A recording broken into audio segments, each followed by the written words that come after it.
Sa dinami-dami na nagtitinda ng cheese corn dito sa Quiapo, anong kakaiba sa cheese corn mo? Kami lang yung bukod tanging may melted cheese tsaka may overload na ganito, sir. What you see is what you get. Kung ano po yung nasa video, sir, hindi po kami nanloloko ng tao. Ganito rin po karami. Bukod dun, ma'am, ano pang binabalik-balikan dito? Yung ganda ko, sir, charot. Yung overload po, syempre, sir, tsaka yung lasa po. Ito yung pinakamasarap na cheese corn na tikman ko dito sa Quiapo.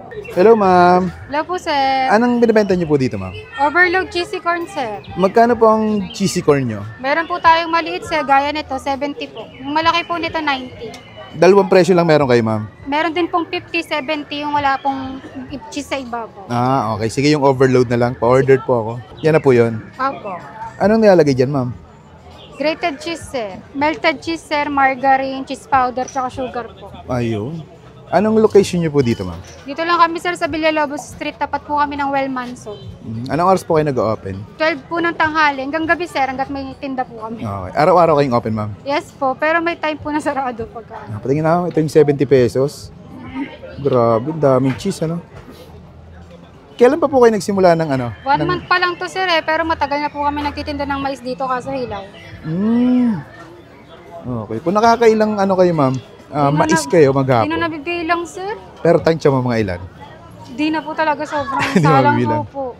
Salang ng salang. Bili ng bili. Kaya Grabe, hindi na po nakikilo. dami customer mo dito, no? Dami bumibili sa'yo. Ma'am, may tanong lang po ako. Yes po. Sa dinami-dami na nagtitinda ng cheese corn dito sa Quiapo, anong kakaiba sa cheese corn mo? Kami lang yung bukod tanging may melted cheese tsaka may overload na ganito, sir. What you see is what you get. Kung ano po yung nasa video, sir, hindi po kami nanloloko ng tao. Ganito rin po karami. Ayun. Bukod dun, ma'am, ano pang binabalik-balikan dito? Yung ganda ko, sir, charot. Yung overload po, syempre, sir, tsaka yung lasa po. Okay, Kahit ma'am. po madami silang dinadaanan na nagtitinda ng ganito, sila na rin po nagsasabi na kami po yung binabalik-balikan nila, sir. Kahit nakatikim sila sa iba. Okay, thank you, ma'am. At ayun mga kabangers, nandito tayo ngayon sa cheesy corn ni Maricorn dito sa kahabaan ng Villalobos Street. Malapit lang siya sa Well Manson. Ayan, napakatindi dito. Sobrang daming cheese, 70 pesos. Ay, ano pala to? For as low as 50 pesos, matitikman mo na. Pero itong kinuha natin, 70 pesos overload. Meron din silang 90 pesos. Hindi mo natin mauubos yun, kaya ito lang. Antikman natin. Grabe. Meron siyang grated cheese, meron siyang melted cheese, tsaka yung parang kulay orange pa yun. Parang parang 3 kinds of cheese yung nilagay dito. Tikman natin. Grabe. Overlord.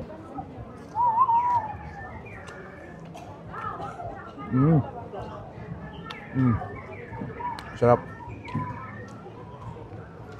Ang ganda ng pagkalagay ng asukal niya. Pag nag-mix siya dun sa mga cheese, nababalance niya yung lasa.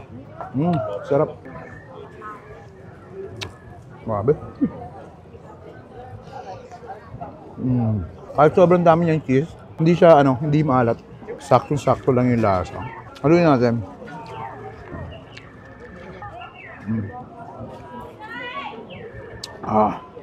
Grabe. Ang lambot ng mais, solid. Ang sarap nga ng cheese corn na to. Ito yung pinakamasarap na cheese corn na tikman ko dito sa Quiapo. Grabe. Aba.